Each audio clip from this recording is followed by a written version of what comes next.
nzuri nchi hii. Sekta mojawapo au ya kwanza kabisa ninaweza kusema ni sekta ya kilimo, kwa sababu sekta ya kilimo ina uwezo wa kuleta mapinduzi kwetu, kwa sababu tuna fursa kubwa, tuna mwanya mkubwa sana katika sekta ya kilimo. Watu wanaweza wakajihusisha na mambo ya kilimo cha mboga mboga, watu wanaweza wakajihusisha na ufugaji wa mifugo mbalimbali, mifugo mikubwa, midogo, ya kati.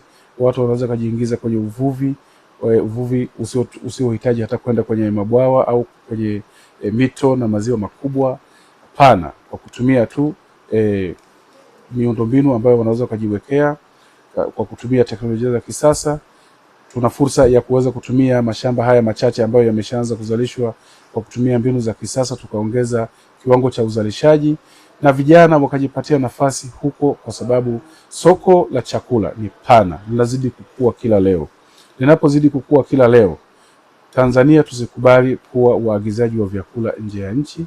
Tuna uwezo wa kujizalishia chakula vya kutosha hapa, tukatunza fedha za kigeni zinazoenda nje, tukazuia ajira ambayo tunaipoteza inaenda kwenye nchi zingine hapo jirani au nyingine nje kabisa ya bara la Afrika, kwa kujizalishia vyakula vyetu, na vijana ndio wa kutufikisha kwenye hiyo ndoto kubwa ambayo tunayo kama taifa.